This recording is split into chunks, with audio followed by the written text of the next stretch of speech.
Hello, and thank you for watching. My name is Jennifer Bowman with Olympia Piano, and this is video number 2 for the series on Chopin's Nocturne in D-flat major, Opus 27, number 2.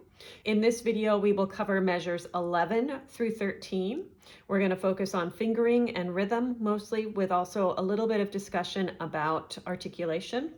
At the beginning of video 1, I have a little section on basics you should know when playing this piece, which covers the key, the D flat, and also some thoughts on time signature, the 6/8 time signature.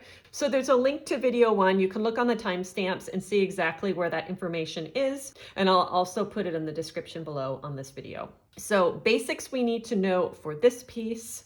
The main one is rhythm. There are a few places where we have 30-second notes. If you look up above, you'll see a 30-second note rest paired with a 30-second note. So those are your subdivisions.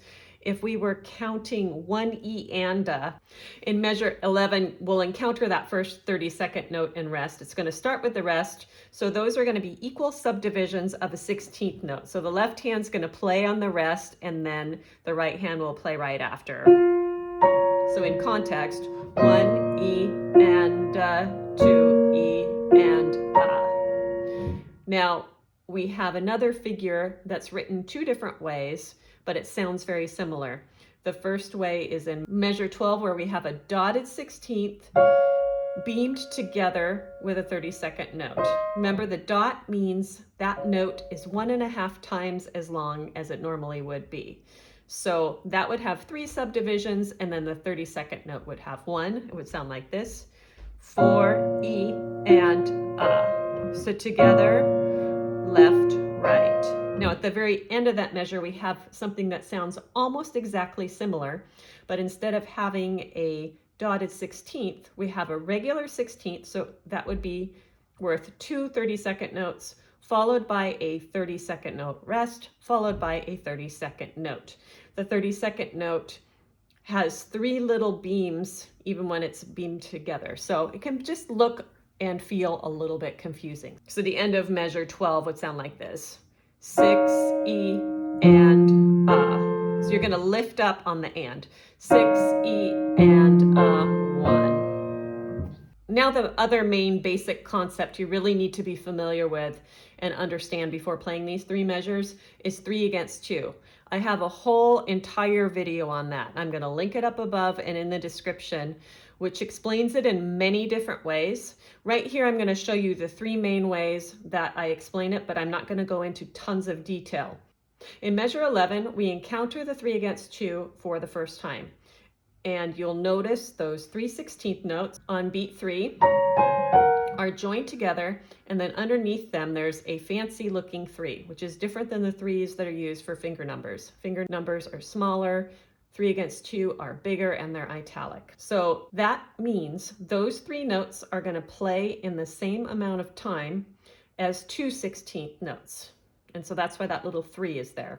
My favorite 3 ways for practicing 3 against 2 are as follows. Way number 1, we're going to just feel it together, right, left, right, together.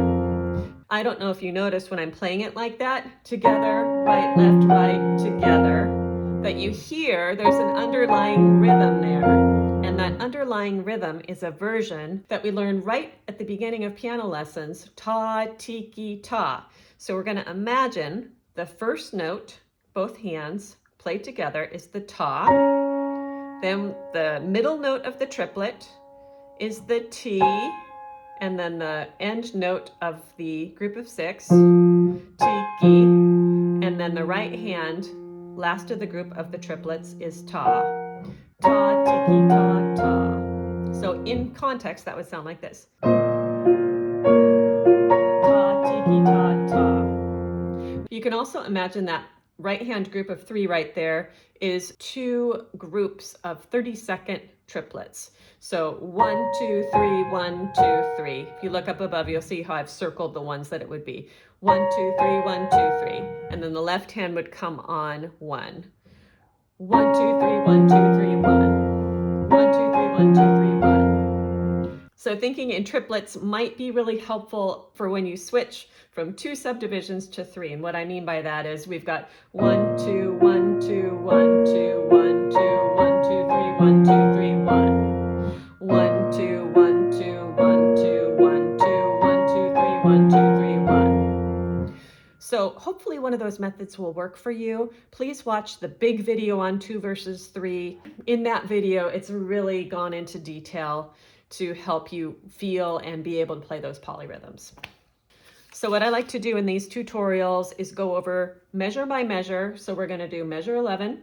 We're going to start with the left hand fingering, and then we'll go over the right hand. There's lots of stuff in the right hand. So let's start with the left hand fingering. Group 1 in measure 11, the most common 2 choices are going to be 5, 1, 4, 1, 2, 5, 5, or if your hands are a little bit larger, 5, 1, 3, 1, 2, 5, 5. If you watched the previous video, you might also remember that sometimes people like to play the end of the group with finger 4. So 5, 1, 3, 1, 2, 4, 5. So now let's do number 2. Usually in this one, we play the C with 3, no matter if we're doing 4 or 5 at the end. So we would have 5, 1, 3, 1, 2, 5, 5, or 5, 1, 3, 1, 2, 4, 5. So try both of those out. So the right hand, I'm going to go over the fingering in little musical chunks. The first one will actually include beat 6 of measure 10, where you're going to be on 2, 1, and then the first 2 notes of measure 11. So you could either do 2, 1, 4, 1, 3, 2, or you could do 2, 1, 5, 3, 4, 2. In the second way I just showed you, you're able to get it a little bit more legato. By that I mean we have to repeat that C at the beginning of measure 11. So you have to lift it up. But I want you to think about lifting it up at the very last second and holding on to that thumb on the A to make it seem more legato. So see if you can understand what I mean. Way number 1, 2, 1, we're going to hold that, reset, keep that A. Way number 2, we're going to hold that as long as we can, but the very last second, the thumb's going to come up here. So check out how that one looks. Okay, if you do this correctly, you're going to naturally do the accent on beat 1 because of that finger switch. Okay, so now I'm going to do it with the left hand both ways. So we'll do the 5, 3 first. Okay, here's way number 2 where the thumb is moving quickly. And one thing I want to encourage you to do is lift your hand up at the end of the phrase. Physically lift it, then you're going to move to the next part. Okay, so the next chunk we're going to go from the triplet to here, and we're going to stop on beat 4. We've already talked about the 32nd note and the 3 against 2 in the intro. 2 different fingerings that are commonly done for this little bit. 4, 1, then switch on that same note. So we would do up, down, then 4, 1, 3, 1, lift, 5, 2. Take a look at your hand position when you're playing the 6th. If you play them straight on, you see how my hands are very balanced. It's a little more difficult because we're up here on these black keys. I like to make a U shape here and spread my hand out a little bit, and it makes it a little bit easier. So that's fingering number 1. Fingering number 2 is almost the same. Instead of having 4, 1 at the beginning, we just have 5, 1. Okay, so now putting that hands together, I'll do it both ways. I'll start with the 4, 1 fingering first. Left, right, together, right, left, right, together. 5, 1 fingering.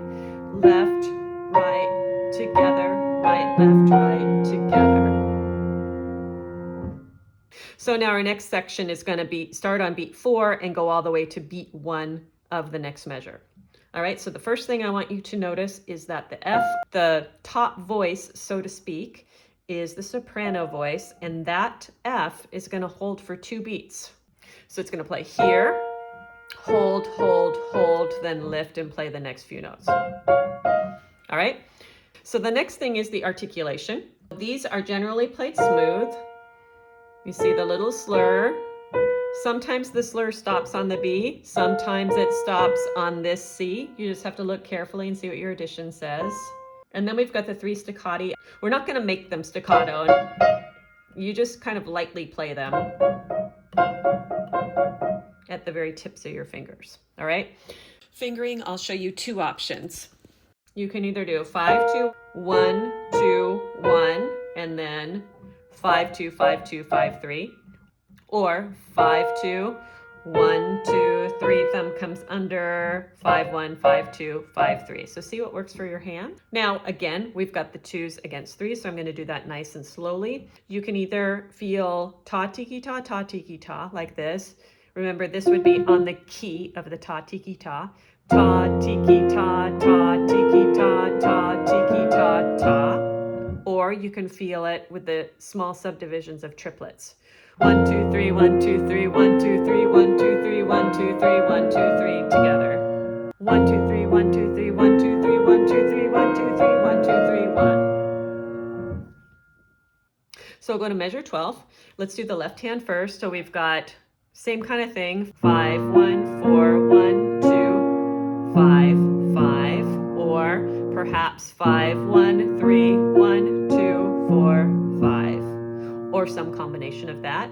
In part 2, we have a really large stretch. So I do feel like there's one fingering that works best. And that is 5, 1, 4, 1, 2, 5, 5. All right. So right hand for measure 12, we've just come off this. And then we're going to reset that F on top with finger 4. Okay. And generally accepted, we've got 4, 2, 5, 3. And then we have a 16th note and then a grace note. And there's a few different ways you can do these grace notes, several ways actually. Generally, the grace note is done before, but I have heard people play it on the note. So what I mean by that, we can either have, or you might hear. So either of those ways are acceptable. So I'm going to show you 3 different fingerings for this B flat, D flat, grace note, dotted note. All right. The first one I would only suggest on a grand piano because of how the piano is made. So that would be 2, 1, 2, 1, 5, 2. You'd have some quick repeated notes. Probably not going to work as well on a digital or an upright. All right. Then the second one is going to be 2, 1, 3, 2, 5, 2. Lots of quick switching here. I like to think kind of a gentle up, then touch move, down, touch move. 2, 1, 3, 2, 5, 2. The finger 2 is the one that has to move quickly. I've also seen in some editions 2, 1, 4, 2, 5, 3. That one's kind of hard for me, but it's pretty good. Just not used to it. So let's do those together. I'll do 2, 1, 5, 2 first. Works really well on a grand piano, even if you're going fast. Okay. Now let's do choice number 2, which is 2, 1, 3, 2, 5, 2. You have to kind of change the angle of your hand. So you're in, angle, switch. So straight, this way, this way. That 2 has to be flexible, okay? Here it is, hands together.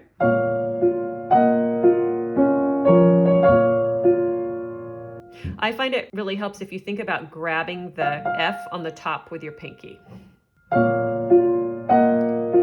Straight, angle, grab.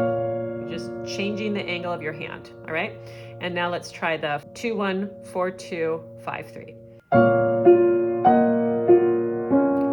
1, 4, 2, 5, 3. Same thing about grabbing, okay? Generally after this, it's going to be 3, 1. And here's where we have one of the rhythms I mentioned in the intro. We have dotted 16th note, 1, E, and A, 32nd note. So the next little bit's gonna be the C and E flat, the grace note, C and E flat, triplet, and then lifting right here. Most editions do not have a tie between the C's, that first C, and where the triplet starts, but some do.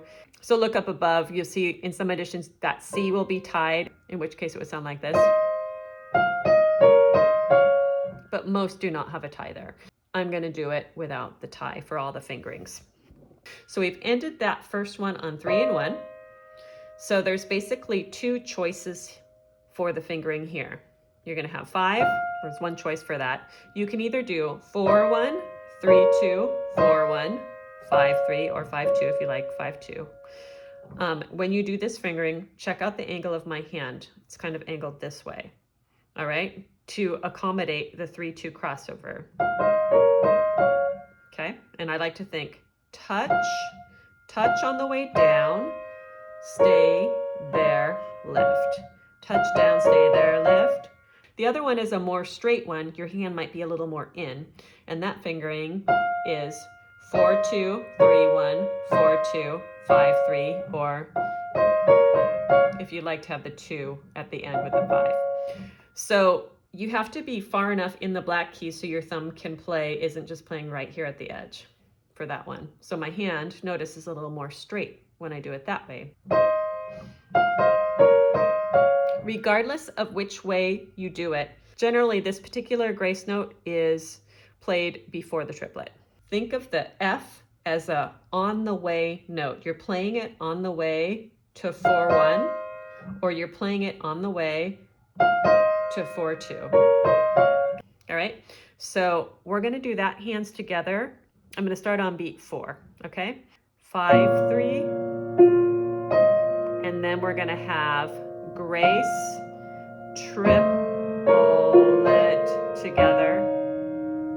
To get the 3 against 2 rhythm really secure, we're gonna split thinking about it in divisions of 2 and divisions of 3. 1, 2, 1, 2, small triplets. 1, 2, 3, 1, 2, 3, 1, 2, 1, 2. 1, 2, 1, 2, 1, 2, 3, 1, 2, 3, 1, 2, 1, 2. Let's move on to measure 13. We'll do the fingering for the left hand first. I think there's basically 1 fingering for this, and that is 5, 1, 4, 1, 2, 5. It's just too large of a chord to try and stretch out. The next part of the measure, take a look at that first note that your thumb's going to play in the left hand. That's an A flat. It has 3 ledger lines. Ledger line 1 is D, ledger line 2 is F, and then that is A flat. So we have A flat, B flat, A flat, D natural, F. Fingering 5, 1, 3, 1, 2, 5, or 5, 1, 4, 1, 2, 5, going down to E flat. So there's your left hand. Right hand, we're going to do a 3-note figure. 2 different ways of fingering it. The very last note of measure 12, 2, 1, 4, 2, 3, 1. Remember before we lifted up that finger 2, so we could replay it. Or some people prefer to do 3, 1, 4, 2, 3, 1.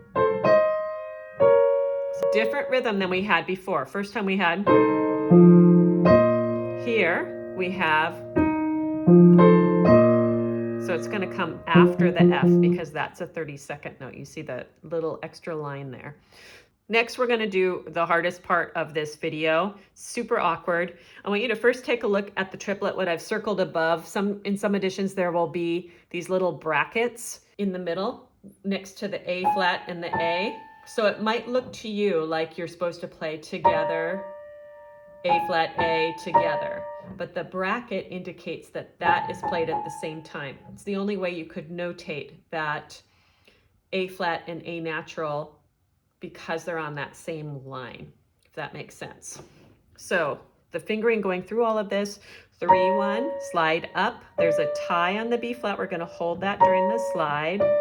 Then 2 fingers play, 4, 2, 3, 1, 4, 2, 3, 1, 5-2, 3-1, 4-2. One thing I want you to take a look at is the angle of my hand when I'm playing that triplet. I'm not trying to get my fourth finger underneath and keep it kind of here. I'm allowing my hand to open up, put a U shape here. I'm angling my hand this way, so then the 4 and 2 can be more on a parallel plane. But then here, at this moment, when I play the next B flat, I'm going to whip my hand over, pivot, and then the angle of the hand's going to be the other way. So we're going from here to here. That would be a good practice too, and then we just fit that in. Okay, so timing wise, I think it's best to do the 2 subdivisions and the tiny triplet subdivisions rather than the ta tiki ta for this moment. I'll do it in super slow motion. So we have 1, 2, 1, 2, 1, 2, A flat, 1, 2, 1, 2, 3, 1, 2, 3, 1, 2, 1, 2. I'll do that one more time. 1, 2, 1, 2, 1, 2, 1, 2, 1, 2, 3, 1, 2, 3, 1, 2, 1, 2 together. Now with no talking.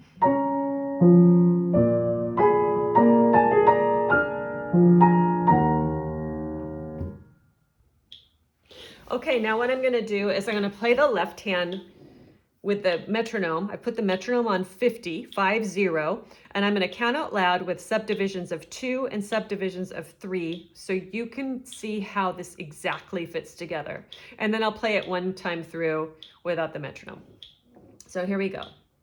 1, 2, 1, 2, 1, 2, 1, 2, 1, 2, 3, 1, 2, 3, 1, 2, 3, 1, 2, 3, 1, 2, 3, 1, 2, 3, 1, 2, 3, 1, 2, 3, 2, 1, 2, 1, 2, 1, 2, 1, 2, 1, 2, 1, 2, 1, 2, 1, 2, 3, 1, 2, 3, 1, 2, 1, 2, 1, 2, 1, 2, 1, 2, 1, 2, 1, 2, 1, 2, 1, 2, 1, 2, 1, 2, 3, 1, 2, 3, 1, 2, 1, 2 together.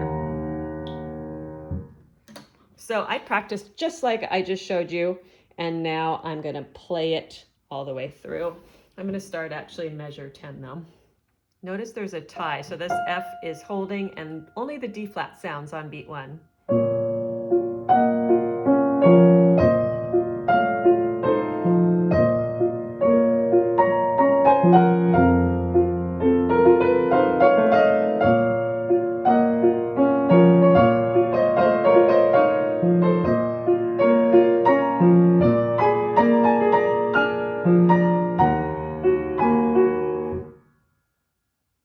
All right, thank you very much for watching this detailed tutorial. It's video number 2 for Chopin's Nocturne in D flat. I'm doing them in very small chunks because this is such an advanced piece and there's so many little details in there. So I hope that explained every question that you had. If I didn't explain something that you were curious about, please leave it for me in the comments. If you found this video helpful, I truly appreciate it if you subscribe and even donate to the channel at PayPal. The information is in the description. Finally, I love to know where you're from. If you are watching this video all the way to the end, please write in the comments where you are from. And as always, thank you for watching.